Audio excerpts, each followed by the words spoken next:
Dynamic dilettantes. Great to be with you again. I feel like you've been pulling just the biggest April Fool's Day prank on me the entire time we've been sitting here. Are you talking about the hope that I actually get the buttons in the right order to get going?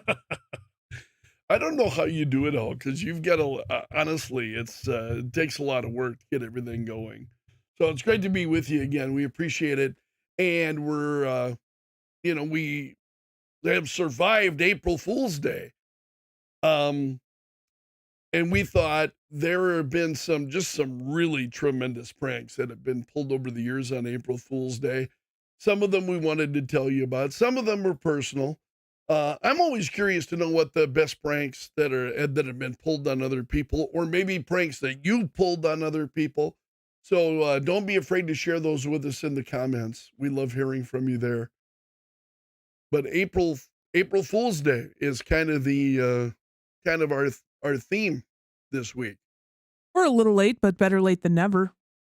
Well, this is our first show since April 1st. You are not much of a prankster, are you? No, I go from zero to really. Because I don't think you've ever pulled a prank on me that I recall. You've joked with me a little bit, maybe about this or that, but I'll pull your leg and get you going on some stuff, but that's probably about the extent of it. Which is not very often. But we came across some stuff. I thought this is just a tremendous list. And this is amazing because this is an April Fool's Day prank that the BBC pulled 65 years ago. And it's still making news. Seriously, I can't tell you how many times throughout the years this story has made news around April Fool's Day. So what the BBC did in 1957, they announced that because of a mild winter in Switzerland, spaghetti trees were producing more spaghetti than normal. And then they showed footage of people taking spaghetti off the trees, and people went crazy because people wanted to know, where can we get a spaghetti tree? They honestly thought spaghetti was grown on trees. I think I've got it pulled up here. Is this a part of that story?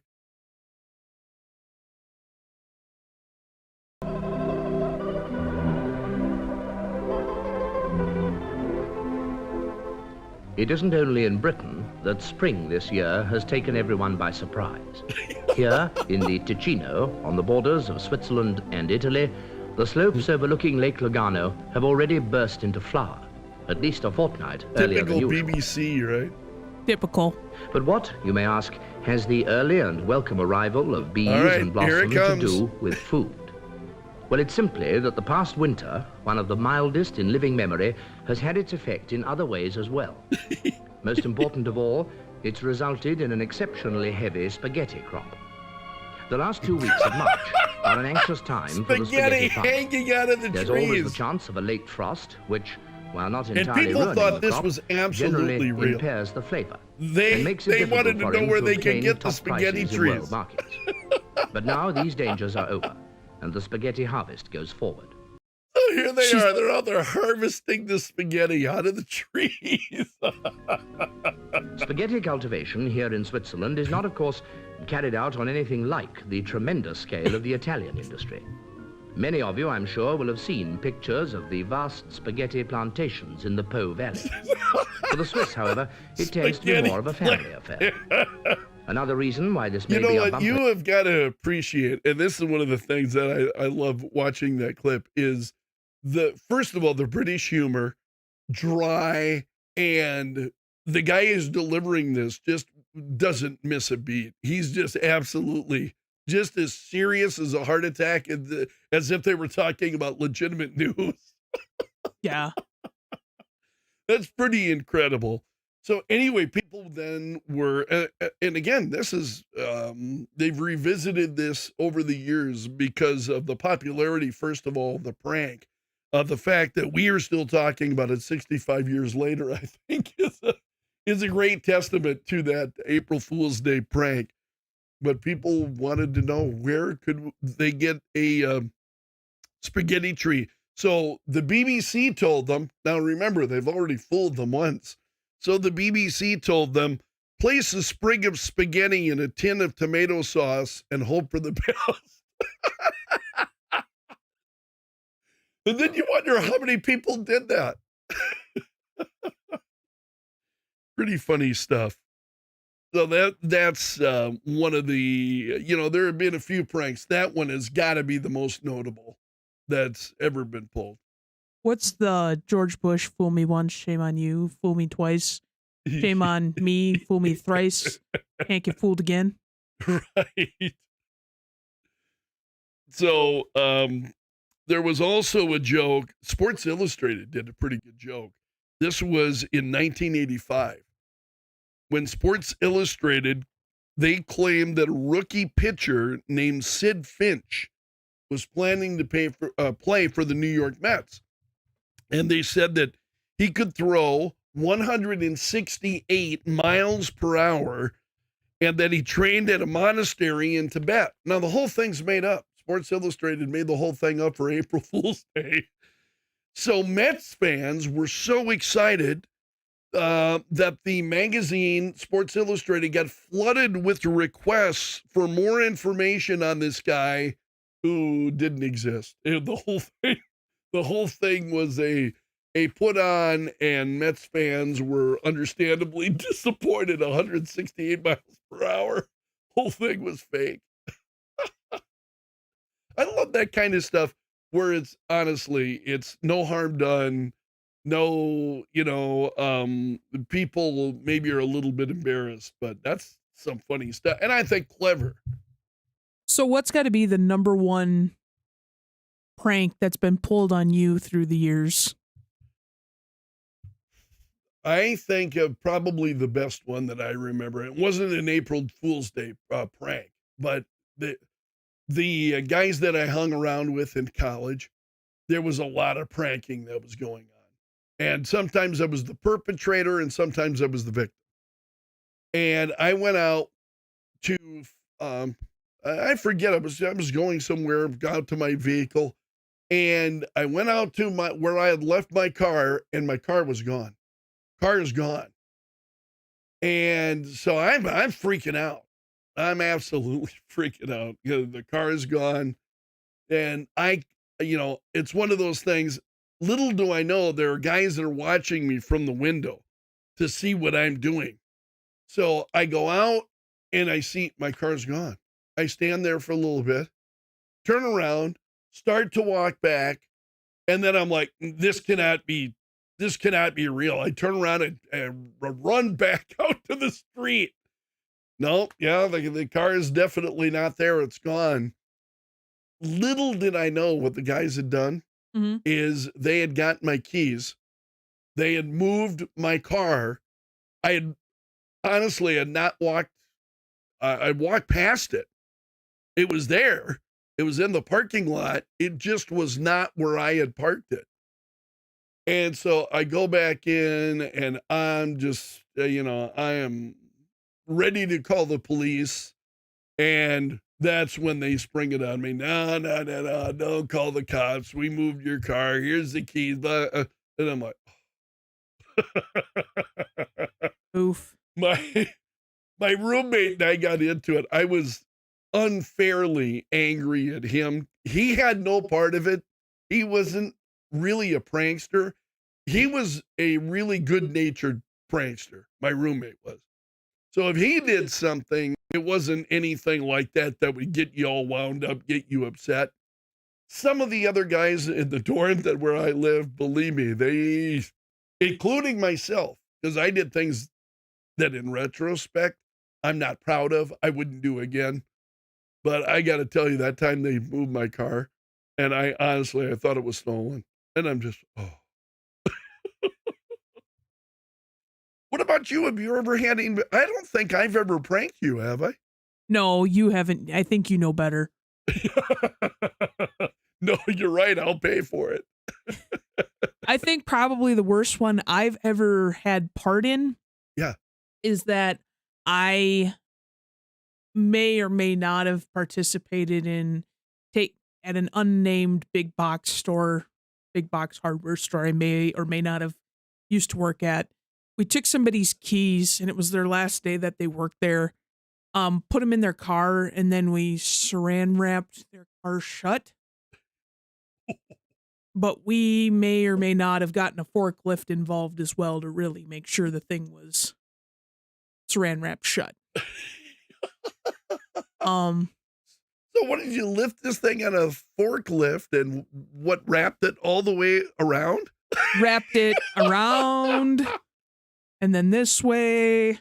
And I would imagine, did you have those big things of saran wrap for those who have, right. For those who have worked in retail, they have, so the saran wrap comes it's several feet long. That one, I guess. Yeah, you can so I don't know, it's almost about 3 feet across. Yeah, they're made for wrapping pallets. Right.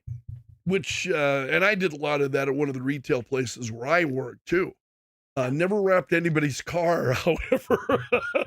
The other good one when somebody left is when I worked at a restaurant. You took their entire key fob in one of those 5-gallon buckets, put it in the bottom, put water in it, put ice in it, and threw it in the freezer. Or if you were smart, you suspended it so it wasn't at the bottom, but it was in the middle of that 5-gallon block of ice. Right. So I may or may not have participated in that. I just think that's brutal, fooling around with somebody's car keys, fooling around with their vehicle. Young and dumb days. Now, keep in mind, I've been on the receiving end of that. So. Yep. So I think some of the other more innocent ones you can do is you take tape, put them on the bottom of somebody's mouse sensor. Yeah. Take tape, put it over the receiver of a cordless phone. That's enough. My mom years ago, this is, I think, when I'm either before I was born or when I was quite small. My mom, she was a prankster. And so she would make my dad's lunch to go to work back in the day. And he would take hard-boiled eggs every now and then he would take to work. So on April 1st, she put raw eggs in his lunch, and he took them thinking they were hard-boiled. So he smacks the egg open. What a mess. That's, if you would have to know my mom. That's totally my mom. And there was another time, and I remember this. So I must have been like maybe 8 or 9 years old, about that age, probably 8. And me and some of the neighbor kids are over, and my mom tells us we were having soup for lunch that day. And mom says, one of you gets a surprise. Whoever finishes your soup first, you get a surprise. And they're like, whoa. So it's a race then to finish the soup. So as I'm eating my soup, I detect something that doesn't belong in the soup. And it's like, what the world? And I pull this out. It's a peanut. There's just one peanut in the soup. And believe me, it wasn't peanut soup. So it didn't belong there. And I pull this out and I go, Mom, there's a peanut in my soup. And my mom says, congratulations, you got the prize. You'd have to know my mother. That's just how my mom operated. But if it's the right soup, that would just be totally off-putting because you're going through it and maybe say you're eating like your standard chicken and one piece of chicken and noodle soup from Campbell's. And so you're expecting, noodles, mushy stuff, and then nut. And the texture would just be all off. And that would just mess with me. It messed with me. I had no idea.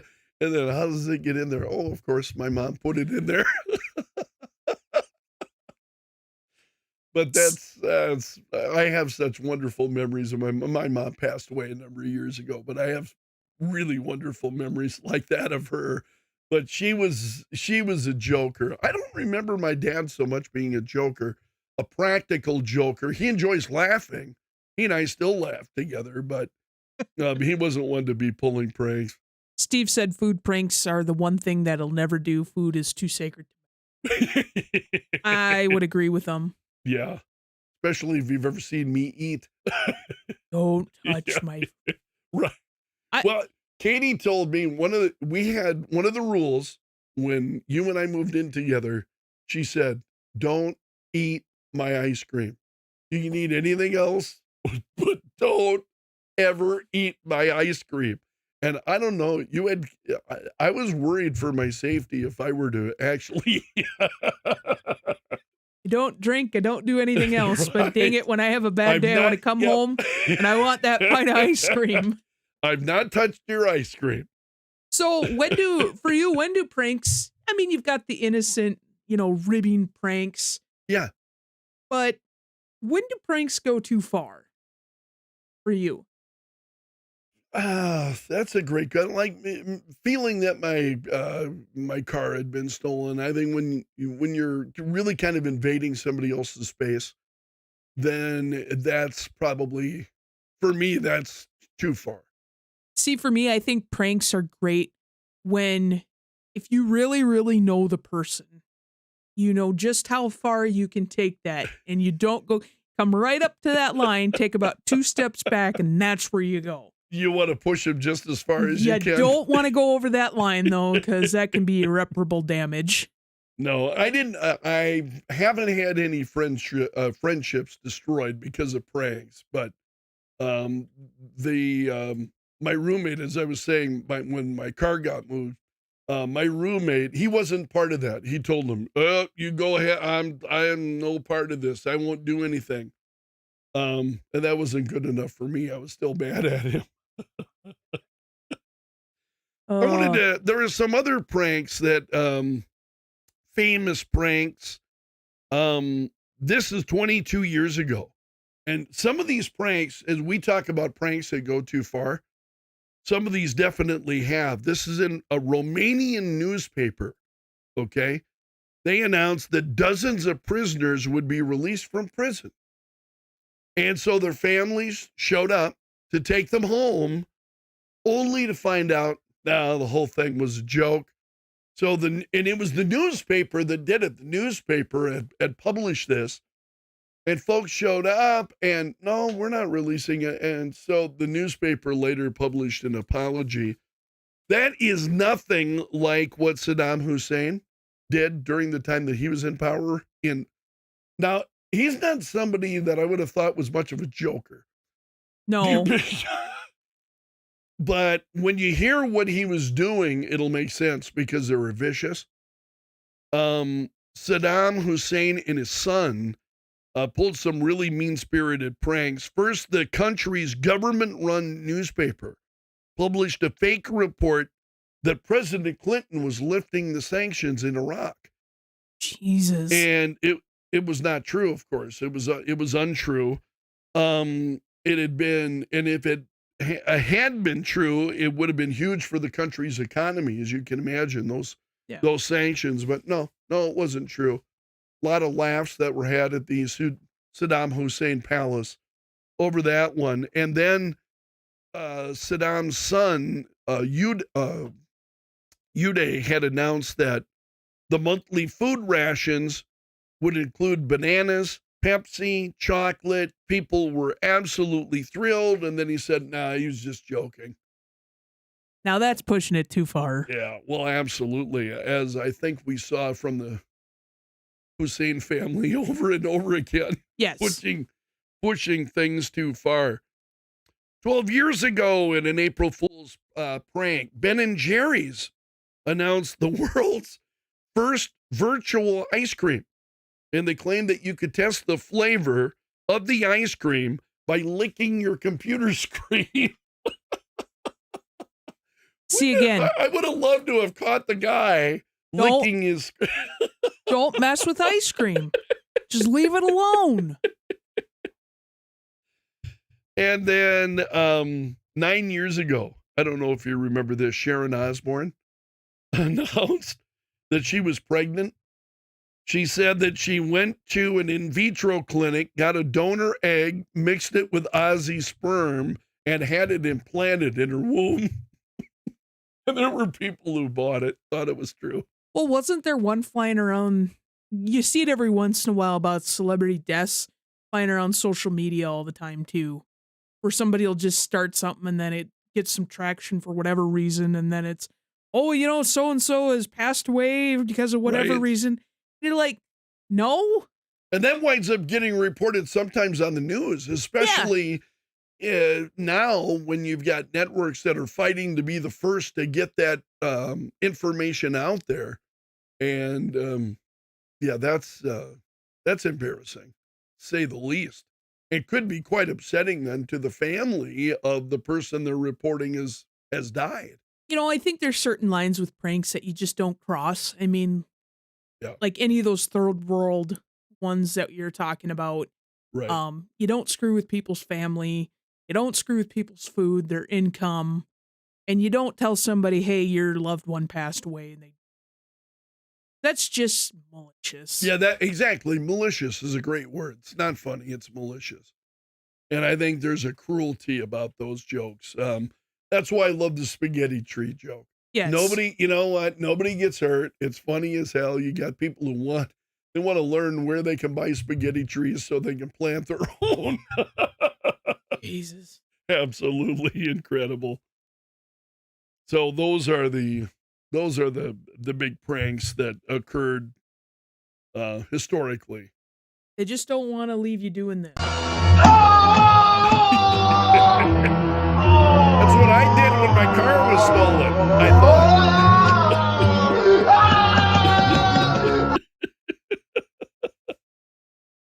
Wild. By the way, since we're showing Captain Kirk wearing my Star Trek, not because I'm a geek. I mean, come on, you know that. But today is First Contact Day. Got to move just a little. See it. What's that? I'm sorry. Move to the left or right. There you go. There. Can you see it? Today's First Contact Day, April 5th. And that's the day that Vulcans make contact with Earth in the year 2063. Is when they meet. They established that in First Contact, the movie, that's the date. And so ever since, fans have been meeting. And I mean, honestly, this is hilarious because I have been seeing people all day. I saw on Twitter a number of people that are in their Star Trek uniforms. We're celebrating, this is First Contact Day. And it's like, Star Trek. Here's the thing. And I say this as a Star Trek fan. Star Trek fans are dying for any excuse to wear their uniforms in public. They're dying for any excuse. Because really, you've only got a couple of days. You can do it at Halloween time. If you happen to go to a convention, well, you could do it then. Or the other day is First Contact Day. That's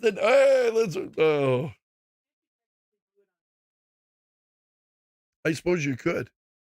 Riverside, Iowa, actually, they have, I forget what Kirk's birthday actually is, because they mentioned it in one of the Star Trek films, the rebooted films, Star Trek films.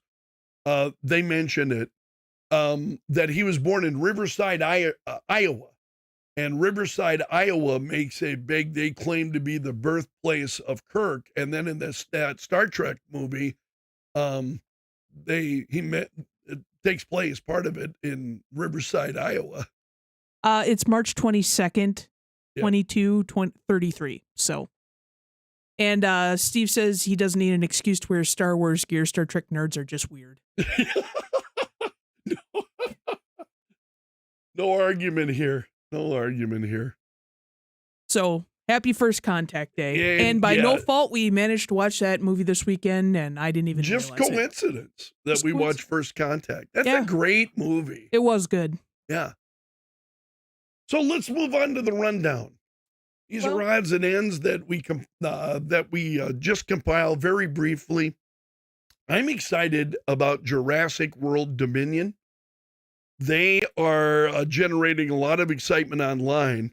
And we're going to get 2 generations of stars in this film. We'll get Chris Pratt and Bryce Dallas Howard, who were both in some of the Jurassic Park movies, the later ones. And then also, wait for it, Sam Neill, Jeff Goldblum, and Laura Dern are also going to be in the movie.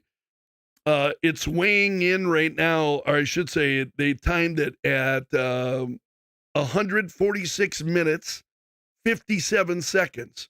So this is over 2 hours long. And I'm excited about that. I think that could be good. Also, the cast of Star Trek The Next Generation has announced that they're going to reunite in season 3 of Picard. And they actually have put together a trailer. Paramount Plus has put together a trailer for the upcoming season 3 of Picard. Here it is. Little bit of silence, and I think trying to be dramatic with some of this. I am not a man who needs a legacy. I think back on those days on the Enterprise and all the danger we rushed into. Those were the days. Gotcha.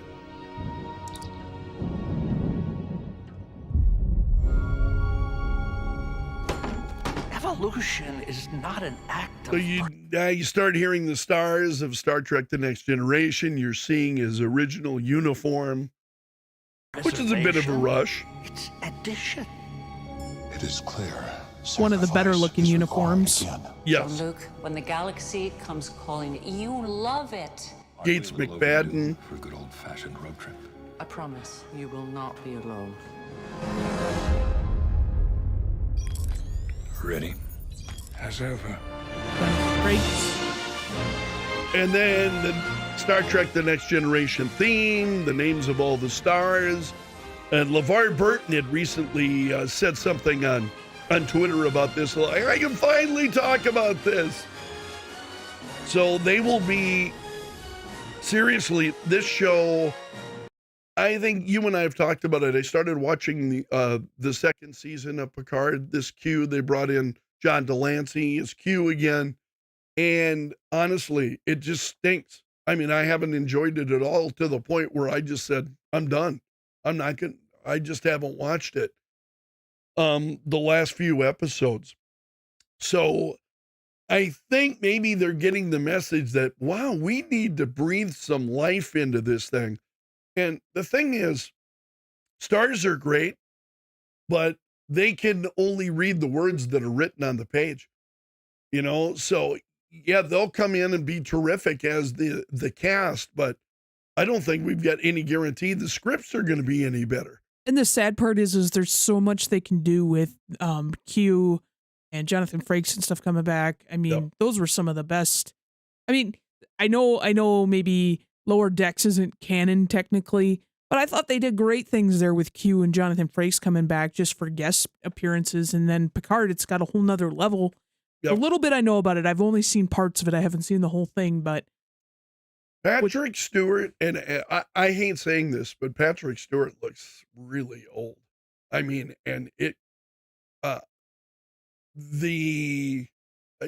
just even watching that promo that was showed from Paramount Plus, come on, you know, it's like, well, you're as ready as I'll ever be, and I'm like, yeah, you don't look that ready. You look like you're ready to move to the retirement home. Slowly going where no one's gone. Yeah, absolutely. In a rascal.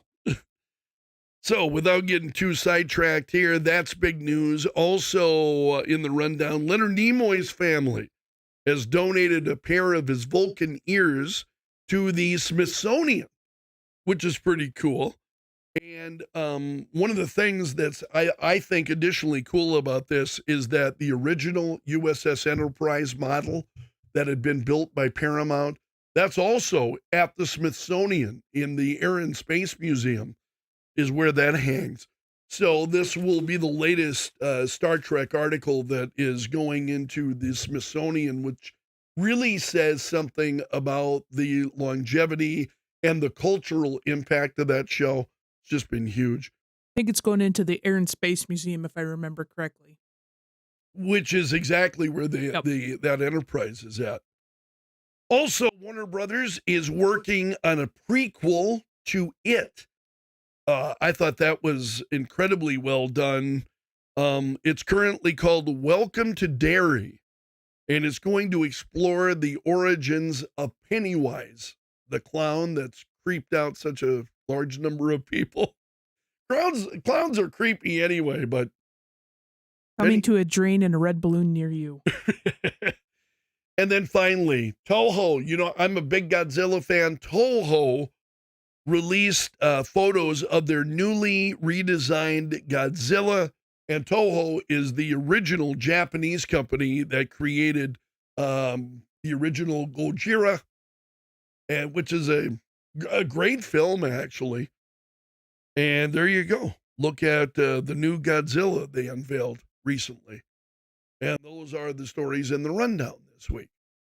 So, some new stuff from some different friends. It's not all Batman. So I've got a question for you. Say you... if you get a visit to... we're talking about pranks earlier, right? Right.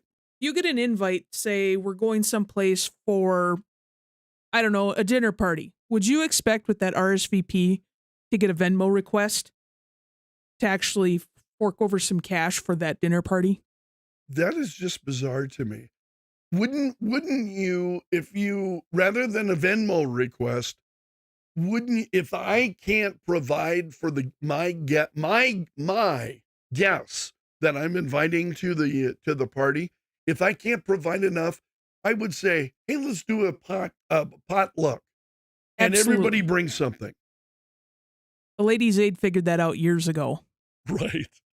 I guess this is a new thing where... The church basement ladies? Yes, the church basement ladies figured that out years ago, that you just do a potluck and everybody brings a little bit. Yeah. But I guess this is a new trend because prices on a lot of stuff are going up.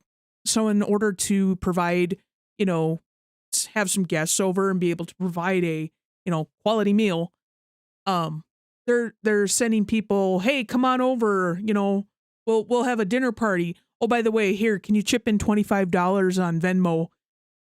Excuse me. To help pay for the meal that I'm preparing for you. Now, how do you feel about that?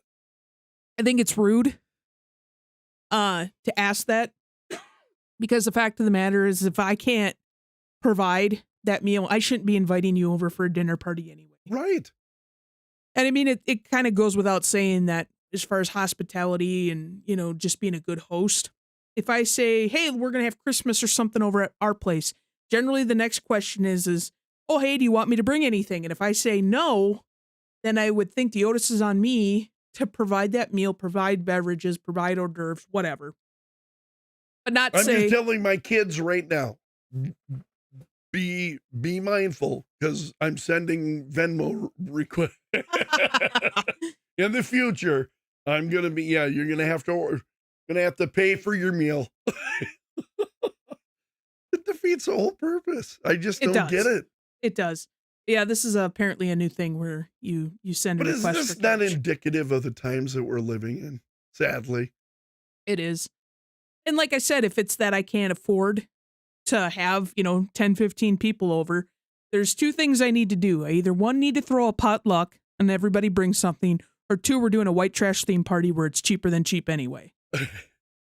And I think having a potluck, that never hurts my feelings. If you said, hey, we'd like everybody to bring a dish, and what are you going to bring? Because then even so, you don't have everybody bringing the same thing. Yeah, so everybody I'll bring a salad, or I'll bring whatever it is. Otherwise, you get 15 bags of chips and a whole lot of plates. Right. So, but I love those. That's fun, and you wind up with things maybe you wouldn't have otherwise gotten, and able to sample everybody's best, hopefully. And here's the thing. I love to cook and I love to share food that I make with people. But I would never, ever, ever expect somebody coming over to my home for a meal, unless I've specified that it's a potluck. I would never expect them to pay me for a meal I prepared for them. Right. If that's the case, hell, there's plenty of restaurants I can go to and we can go Dutch. Right, exactly. Just so many other ways to get around that. But yeah, I just miss manners, I think it is. Or I could only imagine if the Dear Abby column was around anymore, writing that letter and just hearing her response. That would be golden. These are the times we live in. Oh my gosh. I read that the other day and I'm just like, oh, a little off the beaten path. That's not even a prank. That's a real thing. Which is amazing to me. But the thing is, again, make it a potluck, have everybody bring anything, but you're going to charge me to come and have dinner at your home. That's what restaurants are for. And I'll go to a restaurant. Thank you. Get what I want and then go home. Yep. What else do you have? You got a stack of stuff over there this week. Most of the stuff I saw was just, you flip through YouTube or you flip through Twitter and you just like, really? And one of the other ones we saw here was autocorrect failures. How many times haven't you been dogged by an autocorrect text message? Yes. I've got some stories, but we're in polite company. I cannot share them. So I believe this was posted from TikTok, and it says, "If I don't believe I can make it any bigger."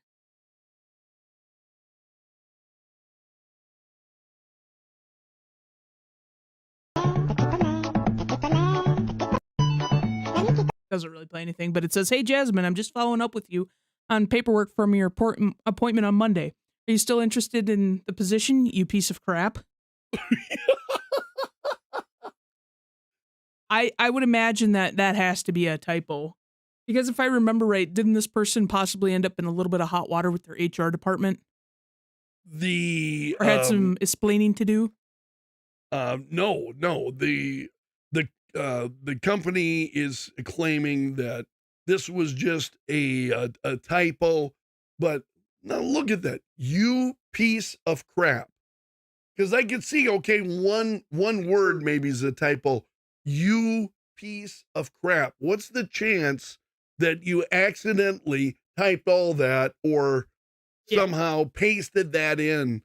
Oh, please. And the punctuation, if you look, the comma is right in the right place, right where it should be. So I don't necessarily buy that at all. There's something going on there. The woman who received that, she wound up not taking the job, and I can't say I would have either. No, but I know professionally I've had some instances where I've gotten a new phone and it hasn't quite picked up on how I use certain words because I use a lot of acronyms and a lot of abbreviations with my job, and it didn't pick up some correctly, and it didn't necessarily go to the correct person, and that was kind of one that was less than pleasant to explain what happened there. And then how many times haven't you told somebody to duck off? Duck like a quack quack. I know my phone likes to write duck in place of something else. How often are you telling people to duck off? Apparently more than I should.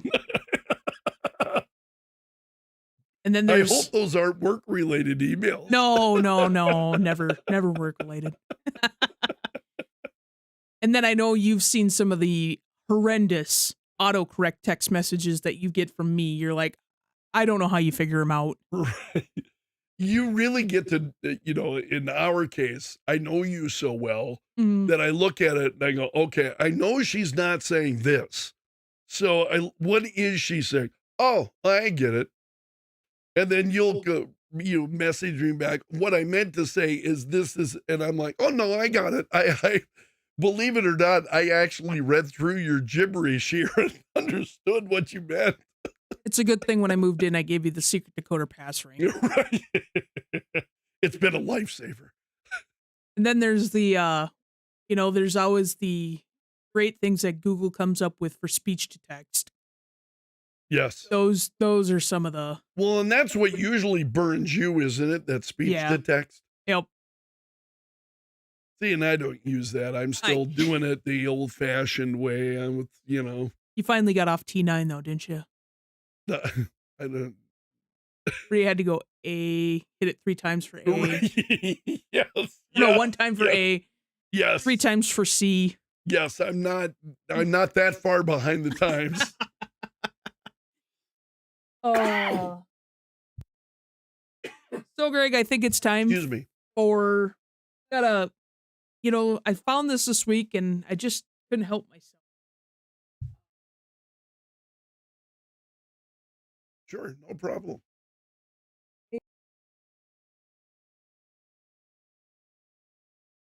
Like I almost doing here.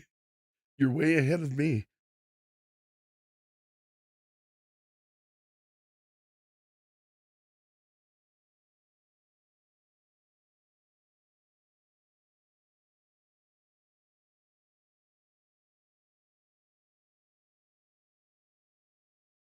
Ah, there you go. Yep. I love this. When you sent me this earlier this week, I just laughed out loud.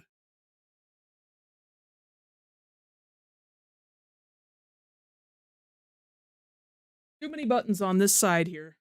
Oh, that made my whole day when you sent me this. If you can see it, it says it's dangerous out there. It's dangerous to go alone. Take one of these. At the bottom here, it's a bunch of red shirts. Guy in a red shirt.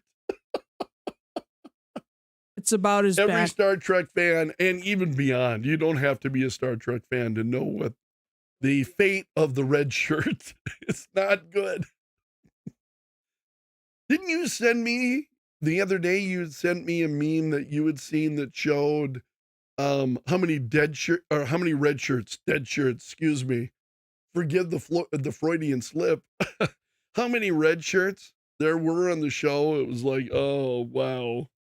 Yeah, I got to remember. I don't remember where I sent that to, but yeah, it shows how many red shirts are killed over the course of just the original series. And then I think it's funny that they moved the red shirt to the command. The command. Oh, yes. Yeah, for next gen. Next generation. Yeah. Yes. Maybe they were trying to avoid that joke. Gene must have said, yeah, must have had his fill of the red shirt joke. Well, I think it's the Cave of Wonders. The Cave of Wonders. This is a piece that I bought several years ago. It's honestly, it means a lot to me. This was done by Dick Sprang. He is one of the original artists of the Batman comics. And he was one of the artists of Batman during a time, really prolific time. I have got comic books that even went into the 70s that were running reruns of Dick Sprang illustrated artwork. This is called The Guardians of Gotham City. And what you're seeing here is a signed limited edition lithograph. I've got, what's the number on this? It's pretty low. I think it's 45 of the number that they wound up doing. Yeah, 43 of 500. And it's signed by Dick Sprang, and then it's also stamped in a couple of places so that you know it's authentic. Now, this lithograph is one, you could buy it as a poster, you could buy it as a lithograph without any signature on it. This one was one that I really, really wanted, and I think it's just a beautiful piece. Dick Sprang, you can always tell Dick Sprang's work if you take a look at Batman. Square chin. He always did that square chin, regardless of whatever angle he was drawing Batman from. And not just Batman, but his work on the Joker. Again, you can identify his work on Joker, Two-Face, any of those villains, especially from kind of not quite the Silver Age, not quite at the Silver Age, but that period of Batman. And I love that. So I was glad to be able to get my hands on that. That's Dick Sprang Again, it's called the Guardians of Gotham City. I'm slurring my words together here. Guardians of Gotham City. And it is a limited edition lithograph. So that's from the Cave of Wonders this week. You always got stuff from the Cave of Wonders. Yeah, we've got a lot. We've got weeks and weeks and months of full of stuff. That's all I've got. I don't have anything else this week, do you? I do not either. So you can follow us on Twitter, follow us on Facebook. The audio for the show will be posted to Spotify after. If you enjoy what you're hearing and seeing, I know Greg regularly posts news updates throughout the week on all manner of pop culture stuff on our Twitter page at the Dynamic Dilettante. Remember to like. And by the way, Morbius is not doing well. Morbius. I had a lot of posts this past week on Morbius. It is, it's in bad. It's not doing well. I think were we actually going to go see that one, or are we not going to waste our money on that? Originally, yeah. And the reviews started coming in, and they have just not been good. So I'm like, I'll wait until this comes to a television screen near me, rather than go to the movie. I'm just not willing to put out money for stuff that everybody is saying is trash. And then, if I remember hearing, I think I just read that today, Obi-Wan, that new series they're going to release out to Disney. The release date on that got pushed back as well. Really? Yeah, I'll have to find that article. I had heard that last week, and part of what they were doing to compensate for that is they're saying, well, they're going to release the first 2 episodes at the same time. Yep. So they did push it back, but it means that fans then will get episode 1 and 2 at the same time. And as if that's a consolation. And the only other thing I've got is, I really, really, really tried another episode of that Halo show on Paramount. How long did you last? I'm one where if I'll sit down, I rarely watch. I rarely watch, or I'll rarely only watch part of a show. I mean, I may stop at part one night and then pick it up the next day, but I rarely stop watching a whole show. Yeah, I think I made it 20 minutes, if that. And I definitely was doing laundry while I was watching it, so I definitely wasn't paying attention. It just isn't grabbing me. I would have to say that, there's Rocco. Do you hear Rocco shaking? I would have to say the same thing. I watched that not knowing Halo, like we talked about last week. And watching that first episode, it's like, yeah, this is okay. There wasn't anything there that would make me want to come back. No. And I've watched some other like lore and theory videos on YouTube about it. Some people who know way more about the subject than I should. And they're just saying, the only reason he's taking his helmet off the whole time is so that he feels more human. And it's like, the whole point of the games and stuff with him being, and I know I probably said this last week, it just really grinds my gears, is that he is supposed to be a really not, he's not supposed to have a face. He's not supposed so that you can kind of play as that character. I mean, you're going through those games playing as that character. So it's a little more immersive, stuff like that. And with him, and he's always able to emote his emotions from his movement, stuff like that. I mean, how many times don't you see characters like that where they don't have facial expressions? I mean, V for Vendetta is a great one. You can totally tell the face when he's got that mask on, he cannot show facial expression, but you can tell based on the cadence of how he's saying, his body positioning, his blocking, what he's trying to convey. He was incredible in that role. Yes. That's another retro review. Yeah, and I would rather watch V for Vendetta over this Halo stuff any day. But for me, that's just the compare and contrast of somebody who can express themselves and really, just make an awesome screen presence. What they're trying to do. That V for Vendetta. I can't think who plays the character. I know, I can see his face. He played, he was in the Matrix movies also. Mr. Anderson. Oh, yep. It's that's the guy under the mask. It's yeah, I can't think of his name. Right. Anyway, I'll have to Google it. Anyway, yeah, it's gonna get worse as you get older. I'm just telling you. Yeah, don't. You see me struggling all the time. What? But yeah, that's where am I? That has not gotten any better as that show's gone. So I think I'm gonna put the final nail in that coffin. It's a stinker, garbage, or dumpster fire. Yeah, I'm still debating whether I should go back to Picard and watch, because Jonathan Frakes had directed some of the season 2 episodes, and I thought, well, maybe because he's good. I like him. He's done a good job on some of the Star Trek films, so maybe I could. But in next season, getting the whole cast in, but it really, it's like you're talking about with Halo.